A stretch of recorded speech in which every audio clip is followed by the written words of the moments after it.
so on. So now case 3.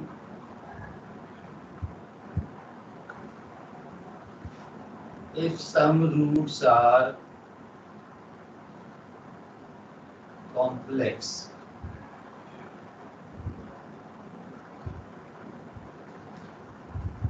if some roots are complex,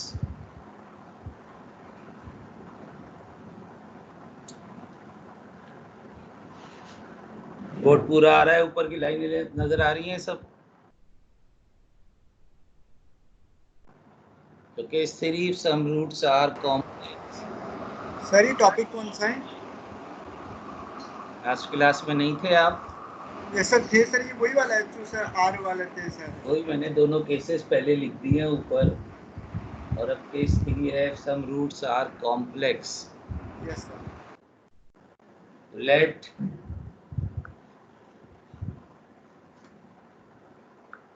Let m1 m2 ये दो real roots हैं unequal, और जाहिर है जो कॉम्प्लेक्स रूट होंगे वो alpha 1 plus minus iota beta 1 and so on be the roots.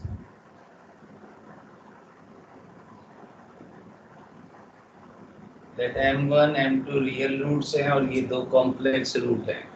तो रियल रूट को लिखने का तरीका तो वही है जो ऊपर हमने दोनों में केसेस में डिस्कस किया, ये नई चीज है। So then y is equal to, पहले बेहतर है कि रियल के लिए लिख लें a1 e raise to power m1x plus a2 e raise to power m2x। तो ये दोनों तो पहले केस के था, अलग अलग करके लिख लिया।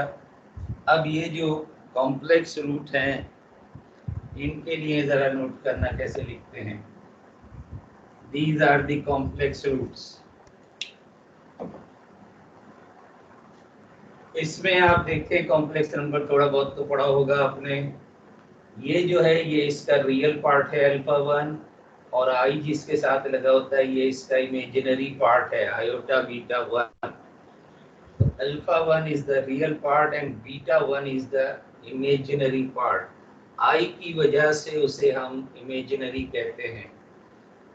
तो इसके लिए जो इमेजिनरी पार्ट है, देखें जाहिर है दो रूट हैं तो दो आर्बिट्ररी कांस्टेंट आएंगे। तो a1 a2 हम यूज कर चुके हैं इन दोनों के लिए। Let us right a3। अब चाहो साइन को पहले लिखो, चाहो कॉस को पहले लिखो। साइन अल्फा 1 यहाँ पर यूज होगा, alpha 1x plus a4 cos alpha 1x।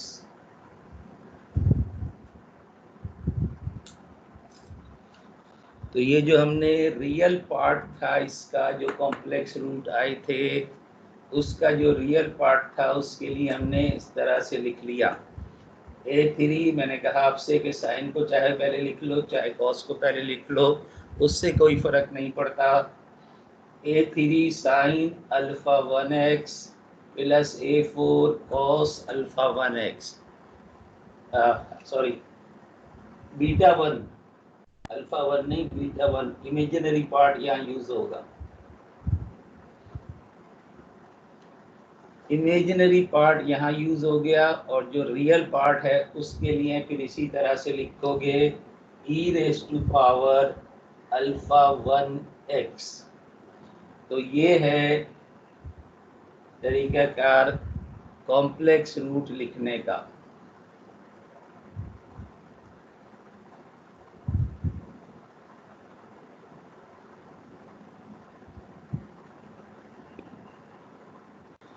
अब इसकी सिंपल से अगर हम एग्जांपल कर लें, for example y double dash plus y dash plus y is equal to 0।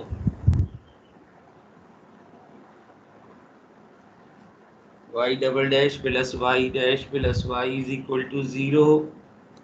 Convert करो इसे सर d की फॉर्म। जी सर बोर्ड सर क्लियर लिखा नजर हुआ नहीं आ लेट यस सर क्या हुआ? ब्लर है सर। बिल्कुल ब्लर आ रहा है सर। चल देख लो।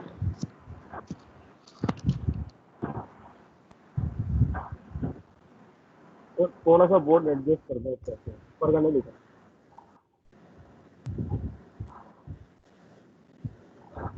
हम्म?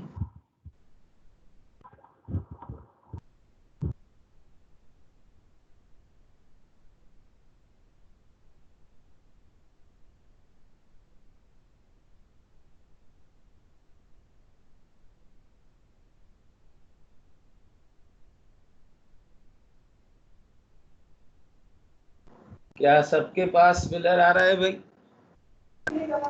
जी सर। जी सर ब्लर आ रहा है। यस सर ब्लर आ रहा है। जी सर अच्छा, अब मैंने मार्कर चेंज किया, हो सकता है बारीक मार्कर की वजह से आ रहा हो। तो लेकिन एक ही मार्कर नहीं है अभी भी सर ब्लर वो आ रहा नेटवर्क हाँ, इशू है, सर मतलब वो शायद आपका नेट का इशू है। नेट का इशू है, सेट है। रिकनेक्ट कर ले। मार्कर वाला ब्लर नहीं है। रिकनेक्ट कर।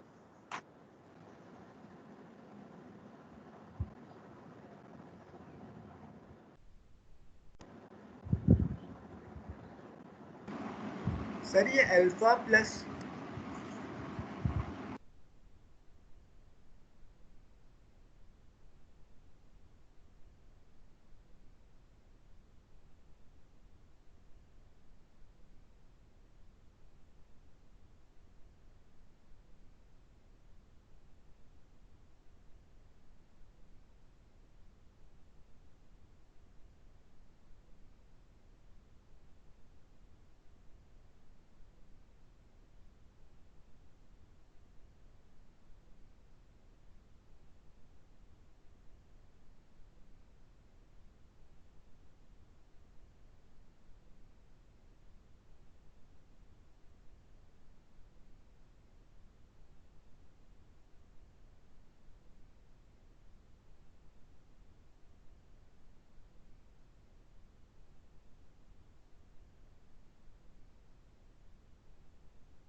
अब कुछ बेहतर हुआ भाई? हेलो, मौजूद हो या चले गए इधर उधर? सर अब सही है। चलिए ये एग्जाम्पल बेहतर है सर। बेहतर है ब्लर। वाई नहीं सर डबल, वैसे ही है। चलिए ठीक है, Y double dash plus Y dash plus Y sir अभी भी ब्लर ही है, वैसा ही है। आपके पास होगा, अब ये बाकी लोगों के लिए बेहतर हो गया है। सर तो मेरे पास भी ब्लर है। सर ब्लर है, सिर्फ करीब हुआ है बस। सर ब्लर है इधर। सर करीब कर दिया आपने, ब्लर वैसा ही है जैसे पहला था।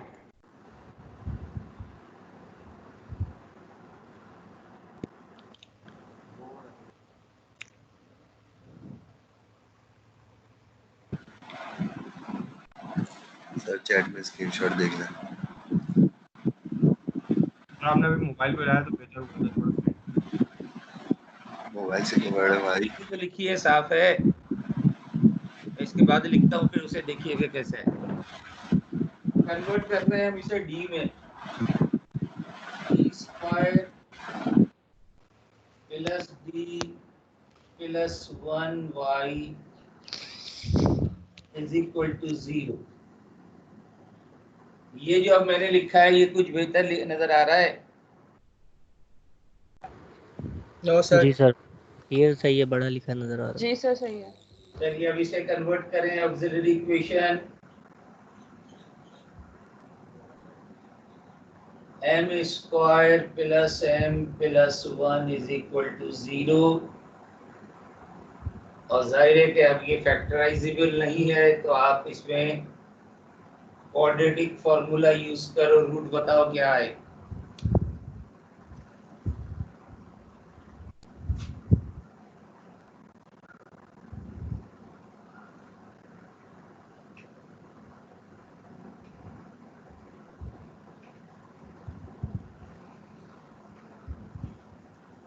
सर सर जी। Let m1 m2 alpha 1 plus minus c beta 1 है ना सर ऊपर। Sir if some roots are complex के नीचे। जी, sir let m1 m2 alpha 1 plus minus c beta 1 है ना सर ये। I beta 1 i yes sir. Imaginary, तो मैंने मिटा दिया इसके आगे का हिस्सा। तो सर बाकी लिख लिया था सर, वो बस c लिख दिया था गलती से। सर इसके रूट आ रहा है -1 प्लस माइनस अंडर रूट 3/2 आए। -1 plus minus under root 3i/2। तो ये कह लो इसे कि -12 इसका रियल पार्ट है और under root 3/2i is its imaginary part.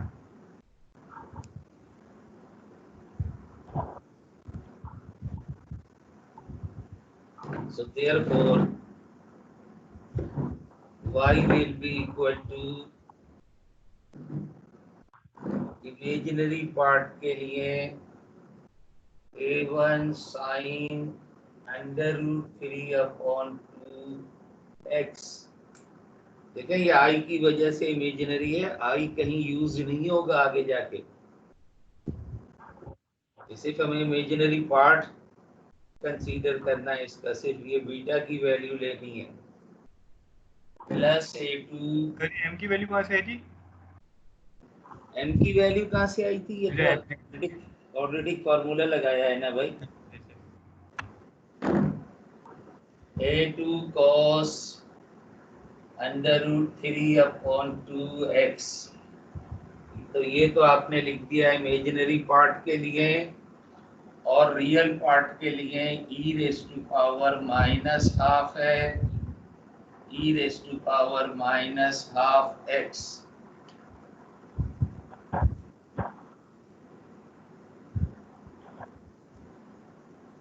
That will be the answer.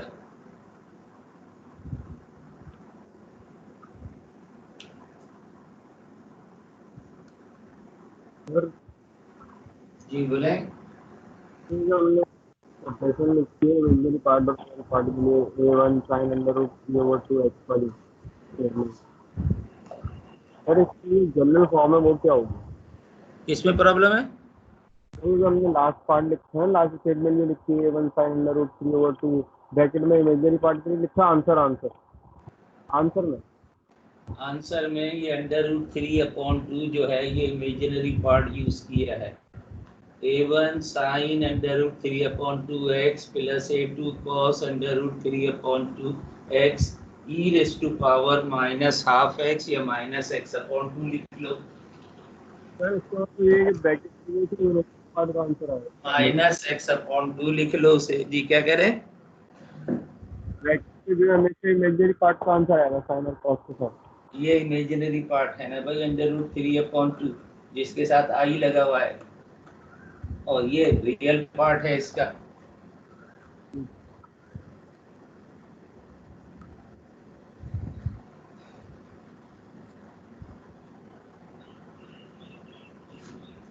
Sir exercise ji. Sir ये ऊपर जो बोर्ड का जो राइट साइड है वो नजर नहीं आ रहा, जो आपने फाइनल इक्वेशन लिखी है आंसर। ये पोर्शन नजर नहीं आ रहा? हाँ ये नजर नहीं आ रहा है। हाँ अब सही है, थैंक यू।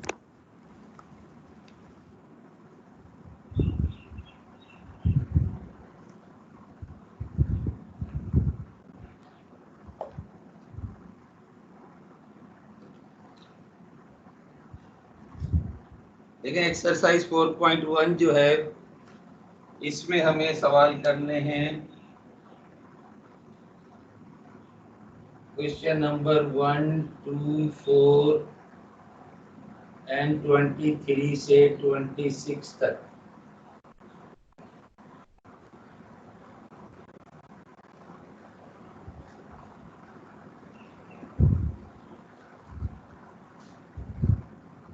अब ये जो सवाल हैं ये हर केस का अलग अलग सवाल दिया हुआ है, और बेसिकली इसमें आंसर भी है, ये जस्ट वेरिफिकेशन के लिए है, लेकिन हम वेरिफिकेशन की बजाय डायरेक्ट इसे सॉल्व भी कर लेते हैं।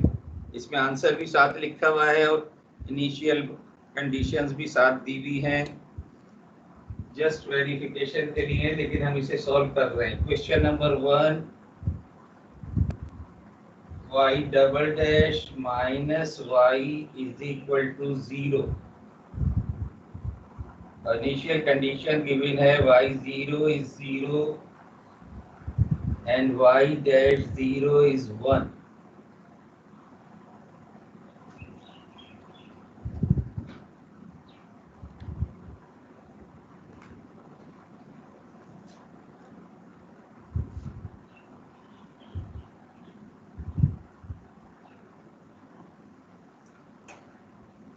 So let us solve equation number 1. 1 को आप d की फॉर्म में लिखो, तो d स्क्वायर चाहो तो y लिख लो साथ, minus y is equal to 0। अगले स्टेप में आप y कॉमन लेके लिख लो, d square minus 1 into y is equal to 0। तो दिस इज इक्वेशन नंबर 2। और अब इसकी auxiliary equation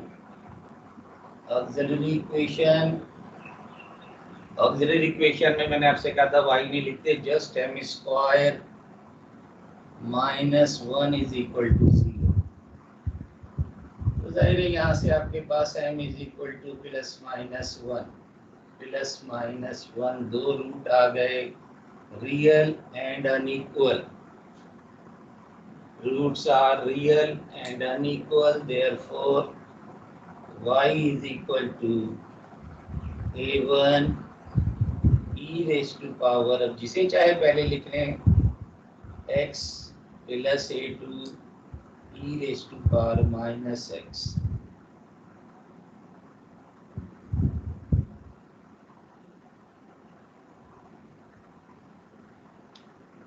So this is general solution। रूट जो भी है जिसको चाहे पहले लिख लो, जिसको चाहे बाद में लिख लो, उससे फर्क नहीं पड़ेगा। Now this is your general solution. अब चूंकि आपके पास इनिशियल कंडीशंस गिवन है, लिहाजा इनिशियल कंडीशन में y है और y डैश है, तो बेहतर है कि y डैश पहले यहाँ निकाल लो, डिफरेंशिएट कर लो इसे। तो a1 ex minus a2 e minus x, ये y डैश आ गया। दोनों इक्वेशन में वैल्यूज पुट कर दो। पुट x इक्वेशन 4 में,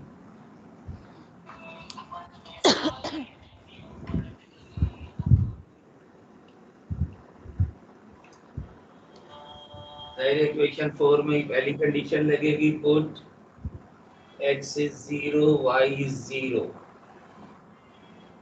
इन इक्वेशन 4। तो 4 में जब आप x और y की जगह 0 पुट करोगे तो a1 plus a2 is equal to 0 आ जाएगा। Let us call equation 5।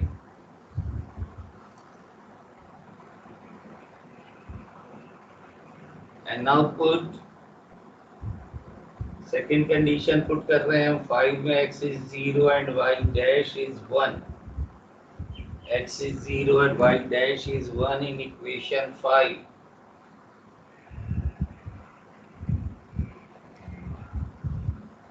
तो इक्वेशन 5 में जब आप ये पुट करेंगे तो y डैश की वैल्यू हम राइट पे लिख रहे हैं, जाहिर है a1 minus a2 is equal to 1।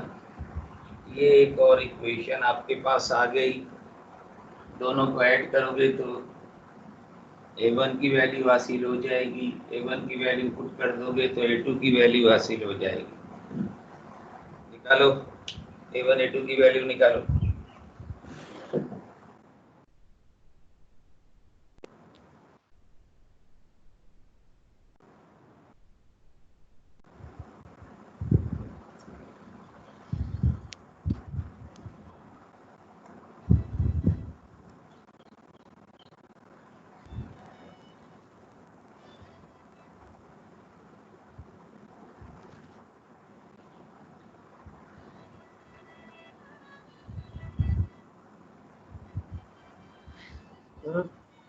Ji 2 minus 1/2 है, a1 1/2 है। a1 आ गया आपके पास 1/2 एंड a2 इज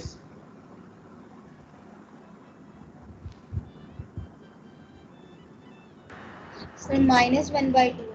-1/2। ये वैल्यू आप इक्वेशन नंबर 4 में पुट कर दो। Therefore equation number 4 imply y is equal to ex upon 2 minus e minus x upon 2. This is the particular solution.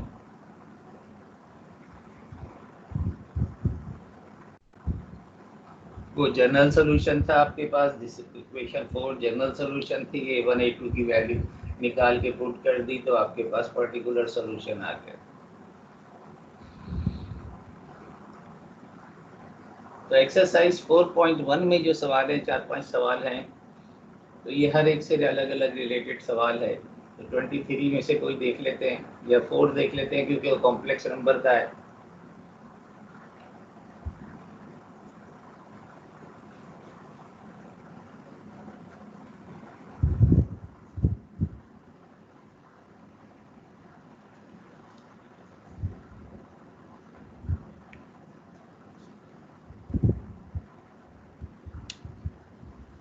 Question number 4. Y double dash plus y dash is equal to 0. Condition given है y triple dash है, y triple dash है, y pi is equal to 0, y dash pi is equal to 2 and y double dash pi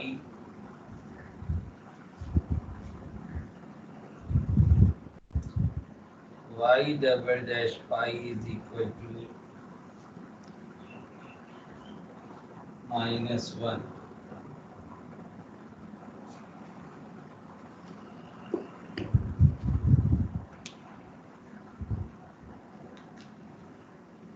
third order differential equation है ये।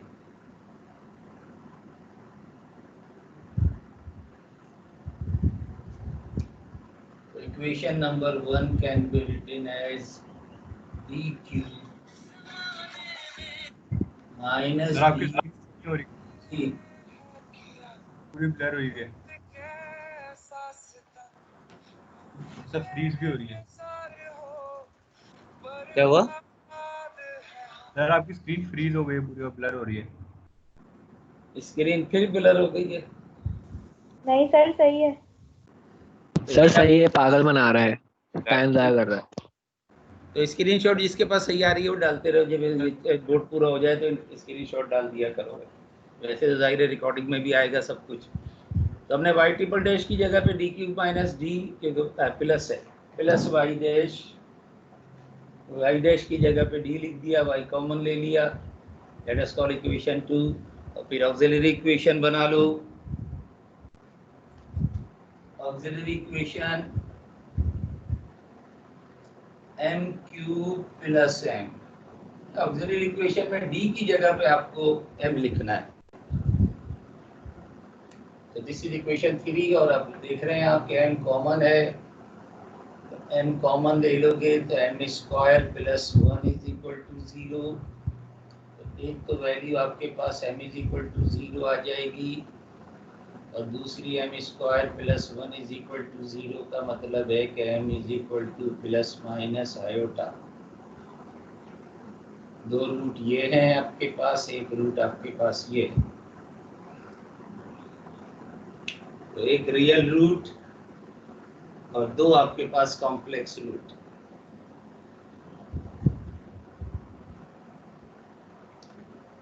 तो therefore y is equal to, ये real है, a1 e raise to power 0x। तो जाहिर है 0x का मतलब 1 हो जाएगा, तो वी जस्ट हैव a1।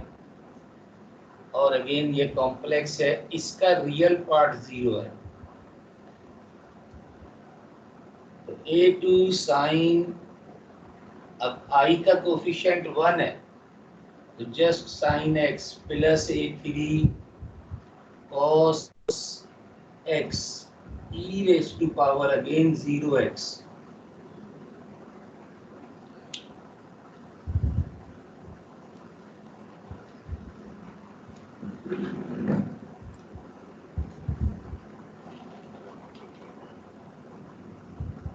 तो रीराइट कर लो इसको, y is equal to, therefore y is equal to a1 plus a2 sin x plus a3 cos x। This is the general solution, is the general solution.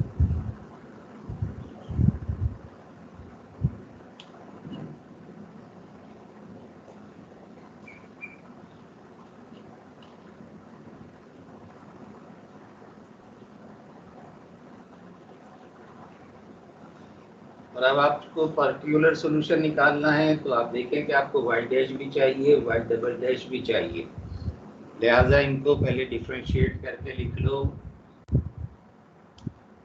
तो y dash निकाल लो, y dash is equal to a2 cos x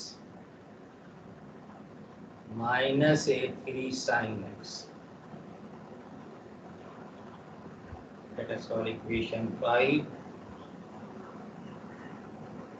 और again differentiate करोगे तो you will get y double dash is equal to minus a2 sin x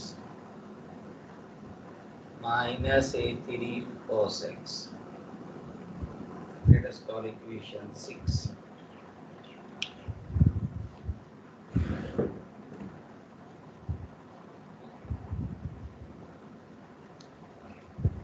equation 4 में y0 x की जगह पाई लिखना है। इक्वेशन 4 में वैल्यू पुट करो।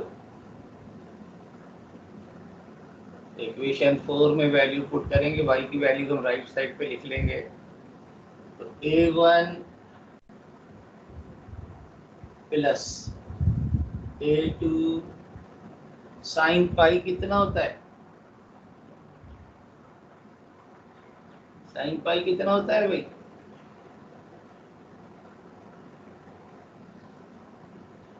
साइन पाई होता है 0 और कॉस पाई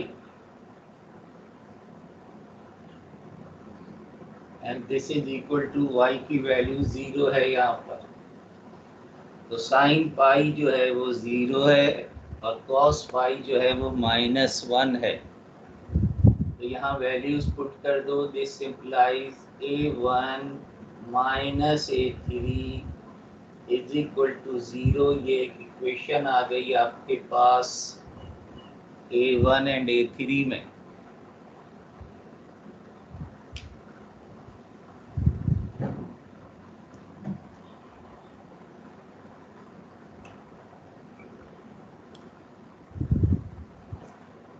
अब इक्वेशन 5 में वैल्यू पुट कर दो। इक्वेशन 5 में आपको y डैश की वैल्यू 2 है और x वही पाई है।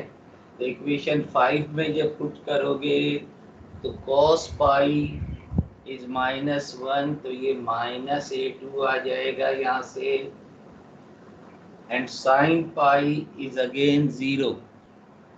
तो a2 की वैल्यू -a2, y डैश की वैल्यू है 2। तो इस तरह से a2 की वैल्यू आपके पास हासिल हो जाएगी -2 is the value of a2।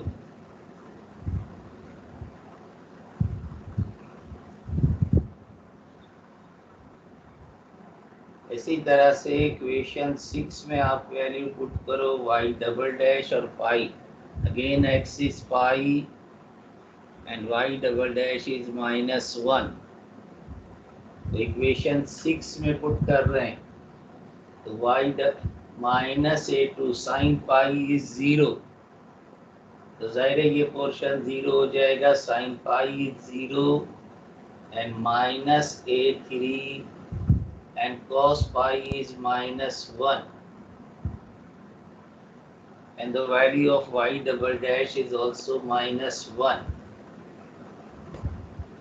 तो यहाँ से आपके पास a3 की वैल्यू आ गई -1 is the value of a3। ये a3 की वैल्यू जब इक्वेशन 7 में पुट कर दोगे, इक्वेशन 7 में पुट करोगे a3 की वैल्यू, तो अगेन a1 आपके पास -1 आ जाएगा।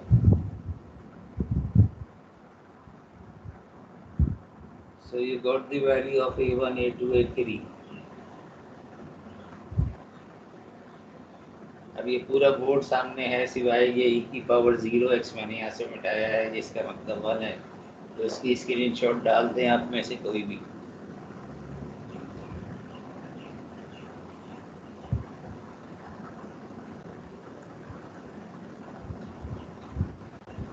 जाहिर है a1, a2, a3 की वैल्यू इक्वेशन नंबर 4 में जनरल सॉल्यूशन में पुट कर दोगे यहाँ पर, so you will get the particular solution।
Question number 25.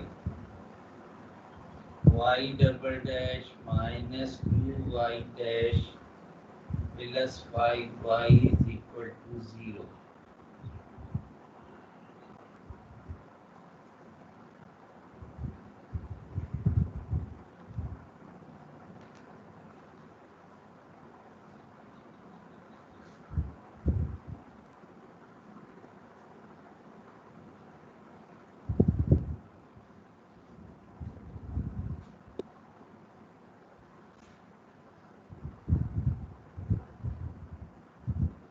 कायनात शायद आपको मालूम नहीं था कि सैटरडे को भी हमारी क्लास थी, क्योंकि आपने रजिस्ट्रेशन लेट कराया तो शायद आपको मालूम नहीं हुआ कि हमें सैटरडे को भी ट्यूसडे वाली क्लास ही सैटरडे को हुई है। लिहाजा सैटरडे की आप वीडियो नोट कर लें, वीडियो देख लें। ये जो नया आर्टिकल है जो इससे पहले चैप्टर किया वो हमारा ख़त्म हो गया है, उसकी भी वीडियोस 1 जून के बाद वाली सब मौजूद हैं। तो सैटरडे की अगर आप वीडियो देख लें, इसमें ये नया चैप्टर है, बिल्कुल पिछले चैप्टर से कोई लिंक नहीं है, बिल्कुल इसकी थ्योरी नई हमने बिल्कुल दी थी। और सवालात अभी जो हमने किए हैं आज के दिन, तो उसमें हमने तकरीबन सारे रिपीट हो गए हैं वो सारी चीज़ें। अभी कुछ सवाल, जितना टाइम है अभी और करेंगे हम सवाल, अगली एक्सरसाइज पे जाएंगे। तो लिखने का तरीका आपको करना, हर सवाल में यही काम करना है जो अभी हम यहाँ कर रहे हैं। तो इसकी थ्योरी वगैरह जो कुछ भी थी वो लास्ट लेक्चर में या आज शुरू में हमने, क्योंकि ये भी कॉम्प्लेक्स नंबर देगा, ये भी आपको रूट्स जो है कॉम्प्लेक्स नंबर के आएंगे। तो ये सवालात जो हैं ये 3rd केस का है, पहले 2 केसेस अब कर चुके हैं, उसके सवालात भी आज भी किए हैं हमने और अभी आ जाएंगे।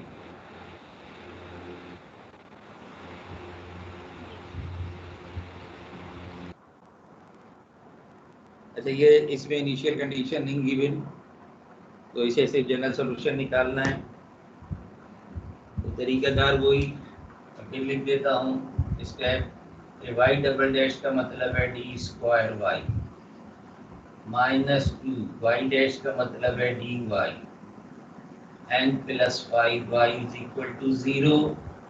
तो y कॉमन ले लें, लेकिन ये कॉमन राइट साइड पे निकालेंगे क्योंकि ये एक ऑपरेटर है। ये जो कुछ भी हमने लिखा है ये ऑपरेटर का फंक्शन है, इसलिए it must be on left hand side. You should not right y here, you should write y here.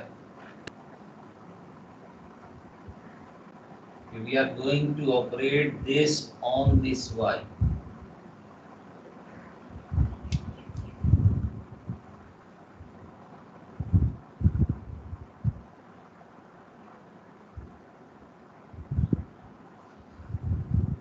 उसके बाद जब हमने ये इसे b में कन्वर्ट कर लिया, उसके बाद हम दायरे के y से अगर डिवाइड कर दोगे तो y तो वैसे ही 0 हो जाएगा, ये फंक्शन = 0 आ जाएगा। लेकिन हम डायरेक्ट इसको m रख रहे हैं, जहाँ जहाँ d है वहाँ वहाँ हमने m रख दिया। m² - 2m + 5 = 0। You have a quadratic equation। Quadratic equation को सॉल्व करना आपको आता है, तो जाहिर है कि ये फैक्टराइजेबल नहीं है, तो क्वाड्रेटिक फॉर्मूला लगा दो और m की वैल्यू बताओ क्या आई।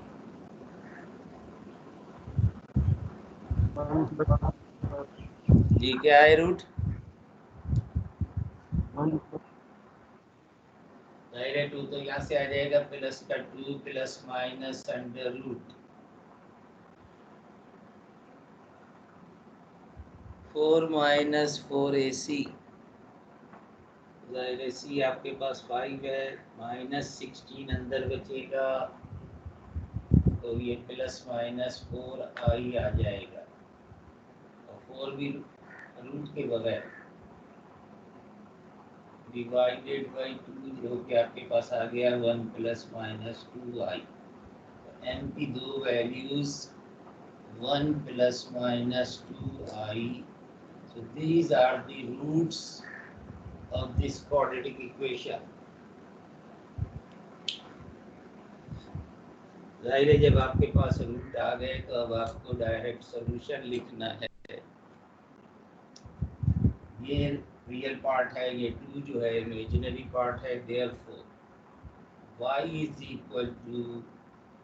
a1 sin बीटा 2 है 2x plus a2 cos 2x। ये मैंने आपसे शुरू में कहा, चाहे तो साइन पहले लिखो, चाहो तो कॉस पहले लिखो, उससे कोई फर्क नहीं पड़ता। And this multiply by e⁻, अब रियल पार्ट 1 है तो 1x का मतलब जस्ट x लिख दो, that will be the answer, that's all.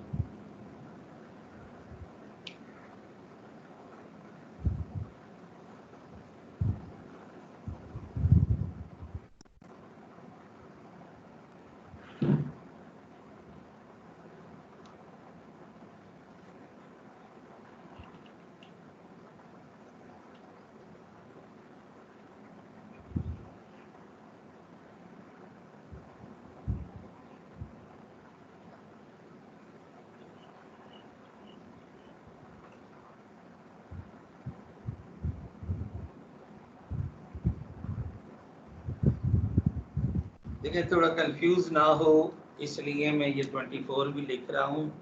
जाहिर है 2-4 लाइनों का तो सवाल है, क्योंकि यहाँ पर जो आंसर बुक में दिया हुआ है ये सारे सवाल के आंसर सामने दिए हुए हैं, वो हाइपरबोलिक फंक्शन में दिया हुआ है। लेकिन हाइपरबोलिक फंक्शन जो है वो कॉम्प्लेक्स नंबर की प्रॉपर्टीज में आ जाता है, लेकिन कॉम्प्लेक्स नंबर आपको इतना डिटेल में पढ़ाया नहीं जाता। कैलकुलस के साथ थोड़ा सा कॉम्प्लेक्स नंबर का कॉन्सेप्ट मैंने दिया था पिछले सेमेस्टर में। तो कॉम्प्लेक्स यूज तो हो रहा है, जब यूज हो रहा है पढ़ाना चाहिए थोड़ा बहुत। तो वो हाइपरबोलिक फंक्शन जो है अगर उसमें कंफ्यूज नहीं होना,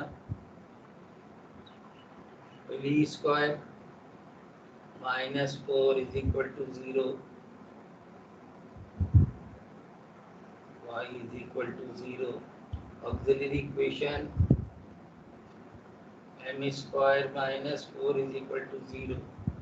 तो जाहिर डिफरेंट रूट आ गया आपके पास, +-2 आ गया।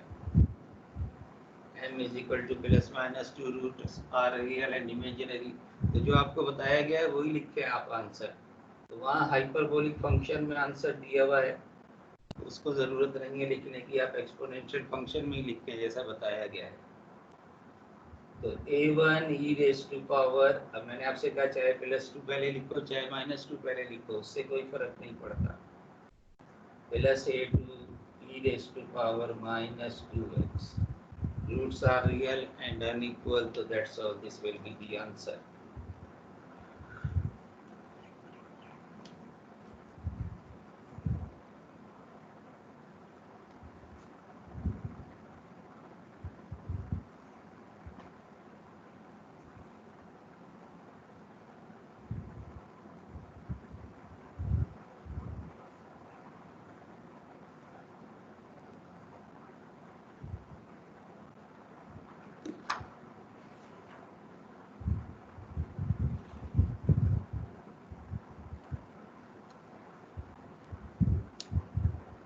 ये एक्सरसाइज 4.3 है, इसमें भी यही सवाल आते हैं। तो इनमें आपको करने हैं क्वेश्चन नंबर 1 से 20 तक, 29 से 32 एंड 37, 38।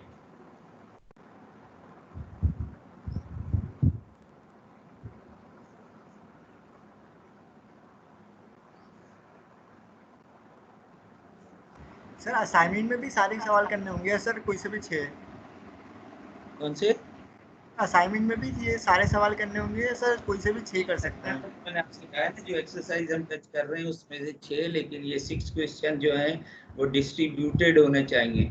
मसलन 1 से 20 तक आप 3 कर लो, 29 से 32 तक एक कर लो, 37, 38 में से कोई एक कर लो। एक एक तो मैं भी कराऊंगा ना अभी। तो 1 से 20 तक तो वही सवाल आते हैं जो कि हम पढ़ चुके 4.1 में। मैं आपको करा रहा हूँ क्योंकि ये जो नेक्स्ट क्वेश्चन है 16 से अबव, ये जो है थर्ड ऑर्डर के हैं और यहाँ पर सिंथेटिक डिवीजन आ जाएगा। जो कल मैंने आपसे लास्ट क्लास में जिक्र किया था कि सिंथेटिक डिवीजन फर्स्ट ईयर की बुक मिल जाए तो देख लेना, लेकिन ये क्वेश्चन नंबर 18 में आएगा और मेरे पास अभी 20 मिनट्स हैं, हो जाएंगे। क्वेश्चन नंबर 16 पहले देखते हैं फिर 18 को देखेंगे। Question number 16, y triple dash minus y is equal to 0।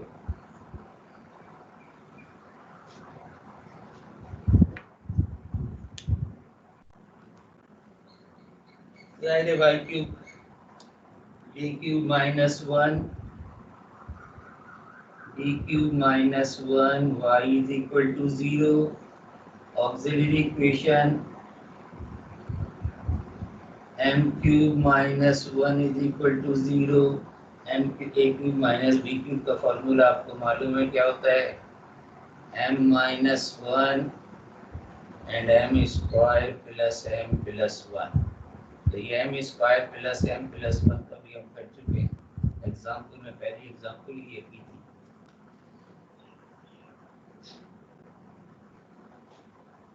So this implies ये तो आपके पास फैक्टर जो है -1 is equal to 0 and m square plus m plus 1 is equal to 0। यहाँ से आपके पास आ गई m की एक value m is equal to 1, और ये हमने पहली एग्जाम्पल किए, दोबारा लिख लेते हैं। -1 प्लस माइनस √3, दोनों के नीचे अलग अलग करके लिख लो 2y। These are the roots. Therefore पहले रियल अकेला है ऐसे लिख लें, a1 e⁻1x, यहाँ जाहिर है complex a2 sin √3/2x plus a3 cos √3/2x and e⁻−x/2. That will be the answer.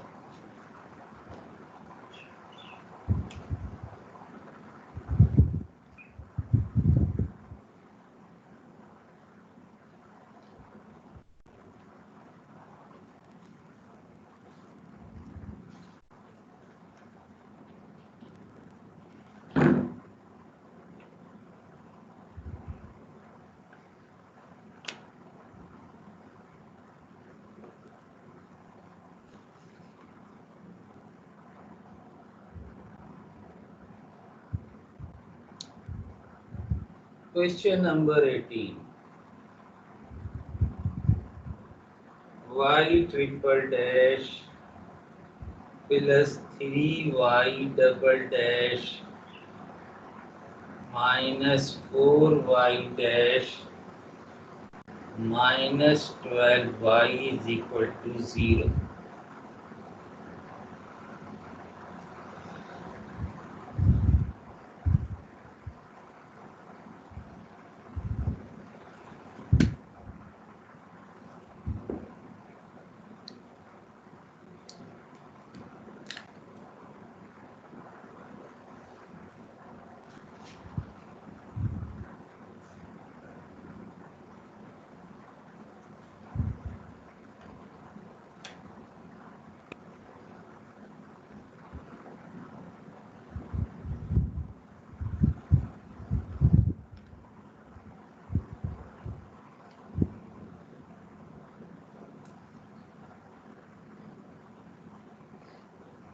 देखिए अभी यहाँ पर ये भी क्यूबिक इक्वेशन थी, लेकिन सिंपल सी थी। फैक्टराइज हम जानते थे, इसके फैक्टर क्या थे वो आराम से हो गया। लेकिन यहाँ जो आ रही है आपके पास यहाँ क्यूबिक इक्वेशन, और क्यूबिक इक्वेशन को हम पहले तो कन्वर्ट कर लो, इसे ऑक्सिलरी इक्वेशन बना लें। d³ + 3d² minus 4d minus 12y is equal to 0, and the auxiliary equation is m³ plus 3m² minus 4m minus 12 is equal to 0। तो ये अब आपके पास क्यूबिक इक्वेशन है।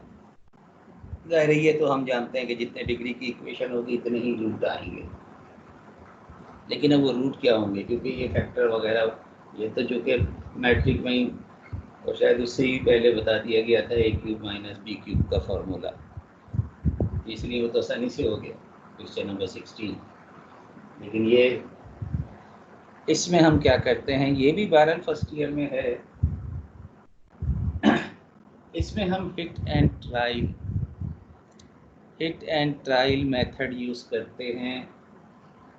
ये जाहिर फंक्शन ऑफ m है। आप जानते हैं कि रूट की डेफिनेशन शायद बहुत पहले लिखवाई थी मैंने, कि रूट किसे कहते हैं भाई, याद करो जब रूट की बातें हुई थी। हाँ, रूट की डेफिनेशन क्या है, बहुत पुराने ज़माने का जिक्र हो गया ये, बहुत शुरू में मार्च में या अप्रैल में हम पहुँचे थे इंटीग्रेशन के बाद। यहाँ पर क्या होता है रूट? सर किसी भी इक्वेशन की ग्राफिकल रिप्रेजेंटेशन। इक्वेशन की ग्राफिकल रिप्रेजेंटेशन की रूट हो सकती है। ग्राफिकल रिप्रेजेंटेशन तो होती है कारण, लेकिन ग्राफिकल रिप्रेजेंटेशन की खास बात होती है उसे रूट कहते हैं। जहाँ जहाँ भी वो एक्स एक्सिस को कट करेगा ग्राफ, वो उसका रूट होता है, क्योंकि वहां पर फंक्शन की वैल्यू 0 हो जाती है। ये 0 रूट उसे कहते हैं जो इसको सेटिस्फाई करे, ऐसा नंबर जो इस इक्वेशन को सेटिस्फाई करे जिसके हमने रूट कहा है। तो ये तीनों जो रूट्स हैं, ये इक्वेशन नंबर 3, चूंकि यहाँ मैंने नंबरिंग नहीं की, जल्दी जल्दी में ऐसे किया है, तो इक्वेशन नंबर 3 को जो वैल्यू सेटिस्फाई की, तो कह रहा हूँ ना दोबारा सुन लो भाई, जो भी ये इक्वेशन नंबर 3 को नंबर सेटिस्फाई करेगा वो इसका रूट होगा। सेटिस्फाई करने का मतलब ये है कि वैल्यू पुट करो 0 हो जाए, क्योंकि राइट हैंड साइड पे 0 लिखा हुआ है। तो इधर हमारे पास जो ये fm है, fm function of m, left hand side से कंसीडर कर रहे हैं, तो जो भी नंबर इसे सेटिस्फाई करेगा वो इसका रूट होगा, जो इसे 0 बना दे वो इसका रूट होगा। इसलिए जो ग्राफिकल रिप्रेजेंटेशन की बात की आपने, क्योंकि y वहाँ पर 0 हो जाएगा, जहाँ जहाँ भी एक्स एक्सिस को कट करेगा, तो that will be called the root of the equation. तो हम इसमें हिट एंड ट्रायल मेथड रखे है कि एक रूट निकाल लोगे तो जाहिर है एक रूट इसका जब आ जाएगा, तो फिर जब अगर उससे डिवाइड कर दोगे तो एक क्वाड्रेटिक इक्वेशन बन जाएगी। क्वाड्रेटिक इक्वेशन को सॉल्व करने के आपके पास बहुत सारे मेथड कराए गए थे। तो हायर डिग्री इक्वेशन को सॉल्व करने के लिए आपको ट्राई करना है, और ट्राई पहले हम +1 करते हैं, -1 करते हैं, जहाँ भी ये 0 हो जाए वो इसका रूट कहलाएगा। फिर हम अगर ये 0 नहीं होता, m की जगह 1 पुट कर दो, m की जगह 1 पुट करोगे तो 1 + 3 - 4 - 12 इज नॉट इक्वल टू 0। चलो लिख लो किसके इक्वल है, this is equal to -12 not 1 इसका रूट नहीं है। सर ये 2 से सेटिस्फाई हो जाएगा, क्या हुआ? से सेटिस्फाई हो जाएगा सर ये। हाँ, तो ट्राई कर रहे हैं ना अभी हम। तो 1 रखा, 0 नहीं आया, -1 रख के देखो m की जगह, तो ये -1 आ जाएगा, ये +3 रहेगा, ये +4 बन जाएगा, और यहाँ आपके पास आ गया 6 प्लस माइनस का 6, this is equal to -6 which is again not equal to 0। तो फिर हम 2 रख के देखेंगे, f ऑफ 2 रखेंगे अगर आप, तो ये 8 प्लस का, ये प्लस का 12, ये माइनस का 8 एंड माइनस का 12, दैट बिकम्स 0। तो हम कहेंगे कि m is equal to 2 is one root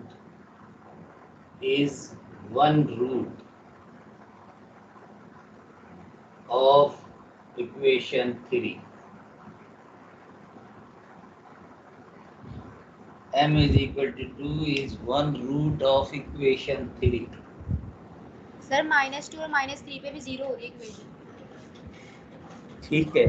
ठीक है, लेकिन एक रूट से कैसे निकालोगे आप? अब उसके बाद का प्रोसेस फिर आ जाएगा।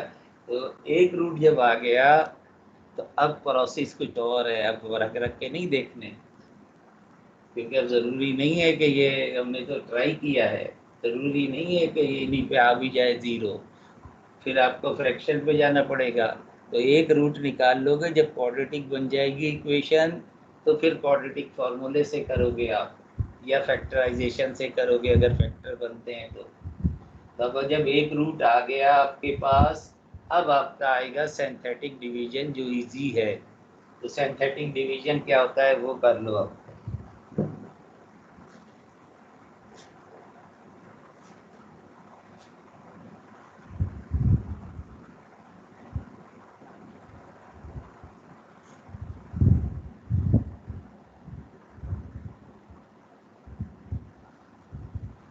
देखिए सिंथेटिक डिवीजन में अब इसे हम डिवाइड करेंगे इस 2 से,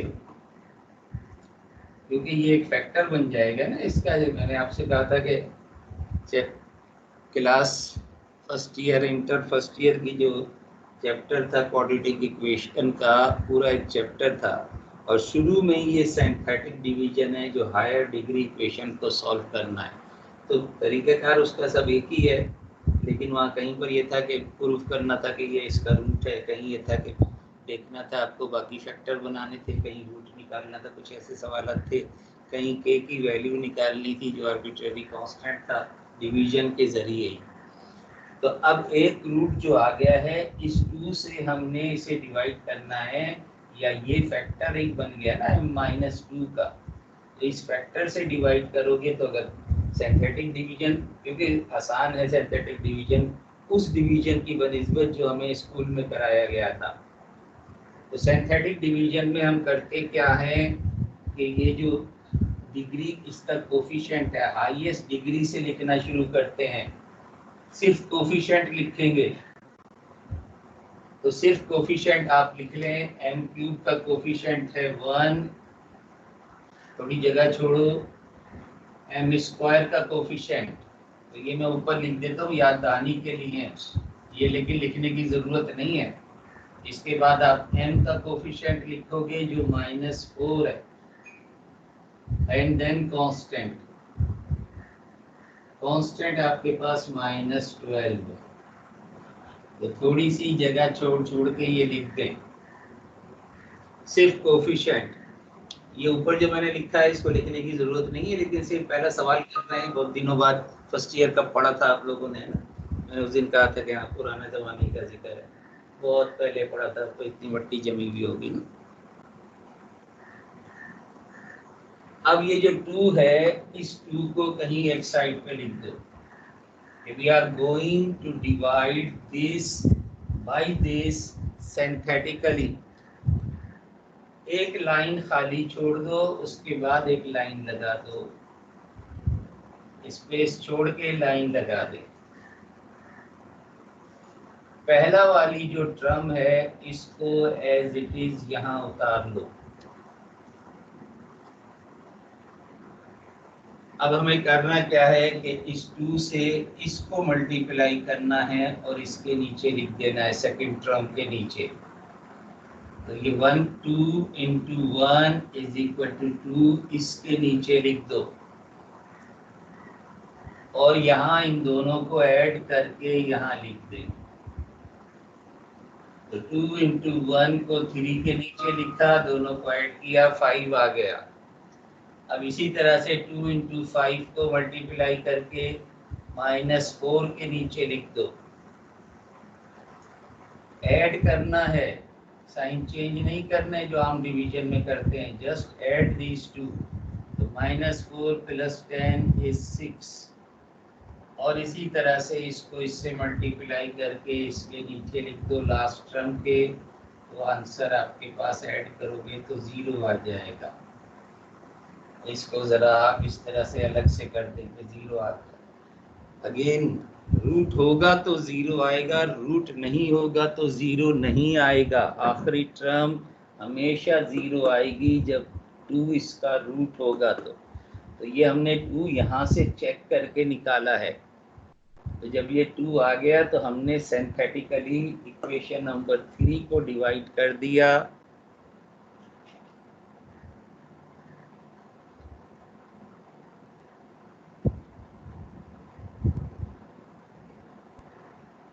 ठीक है भाई, एनी क्वेश्चन? तो टाइम खत्म हो रहा है। अब हम क्या करते हैं कि ये जो बाकी बचे इसको अलग कर दिया 0 को।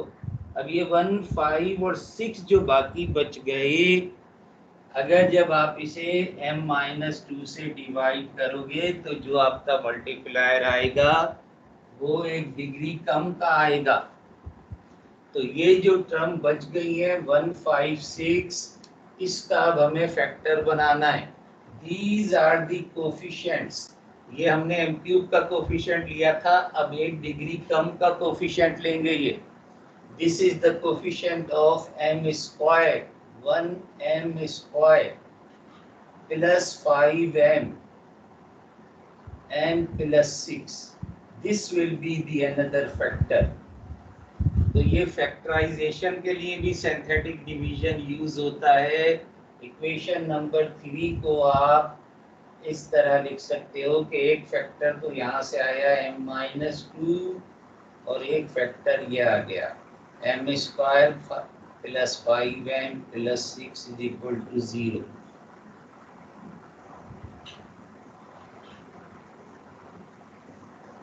तो जाहिर है अब ये जो फैक्टर इक्वल टू 0 है जिसे आपने लिया है इक्वल टू 0, ये एक क्वाड्रेटिक इक्वेशन है। इसे आप फैक्टराइजेशन से भी कर सकते हैं तो फैक्टराइजेबल है। m plus 2 and m plus 3 are the factors. Quadratic फार्मूले से करना चाहो क्वाड्रेटिक फार्मूले से कर लो। m is -2 and m is -3। दो रूट ये आ गए आपके पास, एक रूट पहले आ चुका है आपके पास। Therefore, m is equal to 2, -2 and -3 are the roots of equation number 3.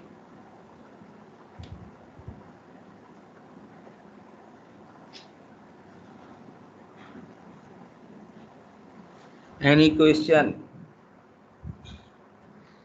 First year की बुक मिल जाए तो बेहतर है कि इसकी प्रैक्टिस कर लेना सिंथेटिक डिवीजन से कि ये डिवीजन उसकी बनिस्बत आसान है कि जो हमने लिखा m+2 नहीं m-2। m-2 जो हमने ये लिखा है ये फैक्टर यहाँ से आया है ना, 2 को उधर ले जाओगे तो m-2 हो जाएगा। दिस इज वन फैक्टर, इससे ये निकलता है ना। जब आप इसे इक्वल 0 करोगे तो m=2 निकला है। तो इसलिए एक फैक्टर ये है m-2 और दूसरा फैक्टर ये डिवीजन से आया। अगर इससे आप इसे डिवाइड करोगे जो इक्वेशन 3 का लेफ्ट हैंड साइड है तब भी आपके पास ये फैक्टर बनेंगे। उस तरह डिवाइड करोगे जैसे स्कूल में सिखाया गया था।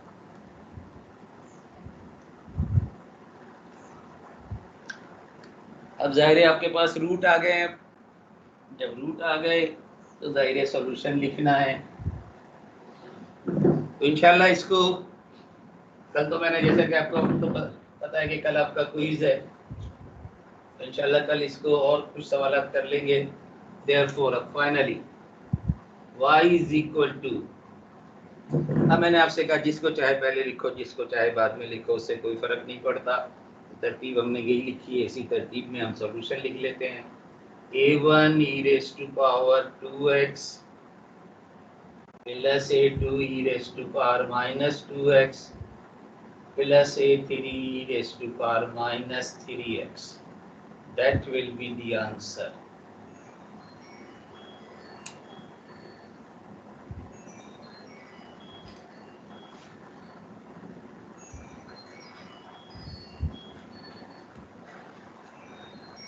ठीक है भाई, बस इसके साथ ही अल्लाह हाफिज़ कहते हैं। तो इंशाल्लाह कल क्विज़ के साथ और बाकी सवालात के साथ हाजिर होंगे। तो कल आपसे मुलाकात। जी आपकी बात इक्वेशन 3 है, इससे डायरेक्ट फैक्टर्स निकाल के रूट्स ही निकल सकती। देखिए डायरेक्ट फैक्टर कैसे निकालोगी? सर निकल तो सकता है आराम से, अगर कॉमन लेने हैं m³ और 3m + 3m² से और बाकी -4m और -12 से, तो रूट्स तो सेम ही आ रही है। सारे रियल रूट आ रहे हैं, इसलिए ये आपको आसान लग रहा है कि आप ऐसा कर सकते हैं। लेकिन अगर कॉम्प्लेक्स हो गए, रूट कॉम्प्लेक्स भी तो आ सकते हैं ना, तो फिर वो इतना आसान नहीं होगा। ठीक है, ठीक। सर जी सर कल क्विज का क्या तरीका होगा? नहीं, अब तो क्विज होगा भाई। कल मुझसे रिपोर्ट मांगी कि अभी तक आपने कितने क्विज लिए हैं, ये पूछ रहा हूँ। मतलब लिहाजा कल क्विज होगा। उसका सिलेबस भी डाल दिया है कि जो 1 जून से पहले सर तरीकाकार पूछ रहा है वो। सर किस तरह होगा ये पूछ रहा हूँ, किस तरह होगा? किस तरह होगा वो सवालात मैं दे दूंगा। पहले तो मेरा प्रोग्राम कल चेंज हो गया था, तो सवाल मैं सोच रहा था पूरे 1 घंटे पीरियड का आपसे ले लूँ क्विज। सवाल 3-4 यहाँ लिख दूंगा मैं आपको, 1 घंटे में पूरा अपने टाइम पीरियड में दें और आखिर में मुझे जवाब दे दें। तो पहले तो मेरा ये प्रोग्राम था, लेकिन चूंकि अब बारिश का सीज़न शुरू होने वाला है और नहीं पता लाइट का क्या हो, नहीं पता इंटरनेट का क्या हो, इसलिए वो क्लास मेरी ज़ाया होगी। तो मैंने यही कहा कि जाते आखिर में मैं सवाल लिख दूंगा, MCQ टाइप का होगा, लेकिन MCQ ऐसे नहीं आएंगे, जवाब मैं यहाँ लिख दूंगा। तो कल की कल देखेंगे इंशाल्लाह, फिर वो जवाब में लिख दूंगा, सवाल में लिख दूंगा, उसमें से आपको सॉल्व करके मुझे एक्चुअल जवाब बताना है, वो सवाल का जवाब बता दीजिएगा। 3 ऑप्शन में दूंगा, चौथा ऑप्शन आपके लिए छोड़ूंगा कि अगर ये 3 ऑप्शन में से कोई आंसर नहीं आ रहा, आपका कुछ और आ रहा है, तो फाइनल आंसर मुझे बस सेंड कर दें आप। तो टाइम कितना होगा? वो तो टाइम फिर शाम में ही लिया जाएगा ना, शाम का टाइम दे दूंगा कोई भी आपको। सर आपको मेल करना होगा। क्या हुआ? सर कल लैब है, सर कल लैब है 5:30 तक। हाँ तो ठीक है, कोई बात नहीं, मैं आपको 8 बजे 9 बजे का टाइम दूंगा कि 9 बजे तक सबमिट कर दें। 9 बजे तक आप, सही है। जिसका मुझे रिसीव हो जाएगा 9 बजे टाइम आता है ना, उसके बाद अगर रिसीव हुआ तो एक्सेप्ट नहीं होगा, जो 9 बजे तक आ जाएगा वो एक्सेप्ट हो जाएगा आपका आंसर। मेल करना होगा। सही है बिंदास।